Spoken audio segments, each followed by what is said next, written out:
Hello again, this is Ramesh again in a different tutorial.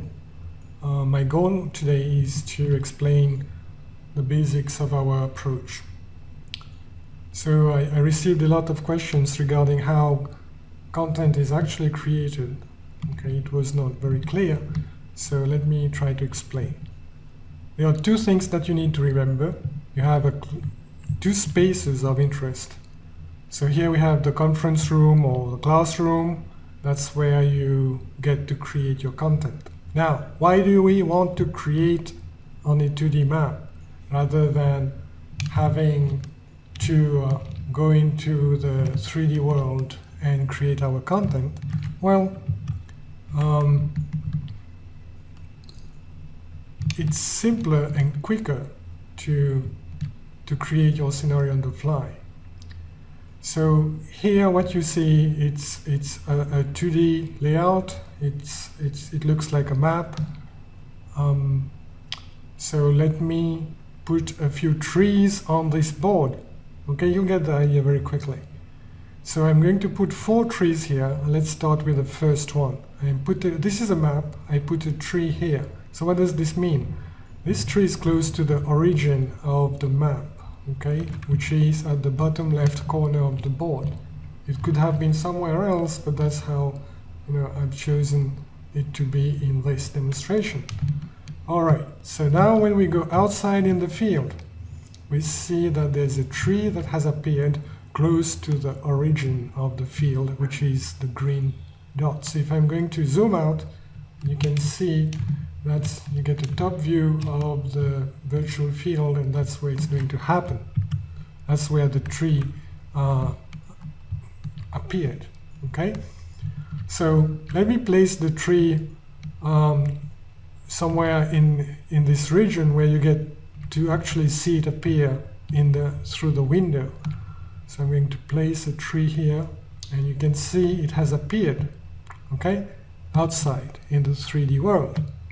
Right, so that's fairly straightforward. And the big hand on top, this actually helps you to see where the current pointer is. Okay, if you are trying to look through the window and you want to see where the object is actually appearing.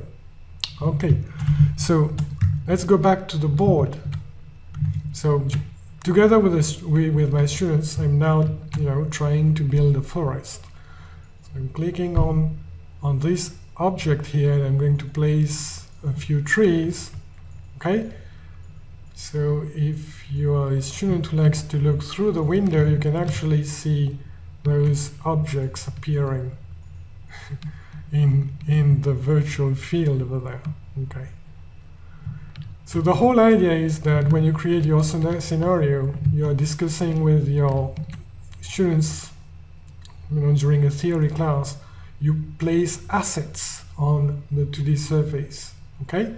What kind of assets can you place? Well, we have a library of objects that you can access. It's on the right here. And you have buildings, you have a library of people, you have plants, vehicles, etc. Okay, you have weather conditions. So if I were, for example, to have like a snowstorm, I would just start putting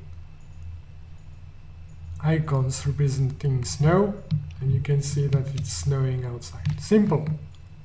All right, so that's how you get to create content. Okay, that's easy. You have 2 spaces. One which is the space inside the classroom. That's where you get to interact with your students. This is a multi-user interface. You can have many students here on the board, moving objects wherever they want because they don't like them, where they happen to be, deleting objects and rearranging objects on the fly. All right, so this is really a unique functionality that is not, at least to my knowledge, available in other systems. You want to create scenarios together looking at a bird's eye view of the situation, and once you finish doing that, you want to go and get immersed in the environment and get a different perspective of the situation. So the whole experience is different, and you're going to see things from a different angle.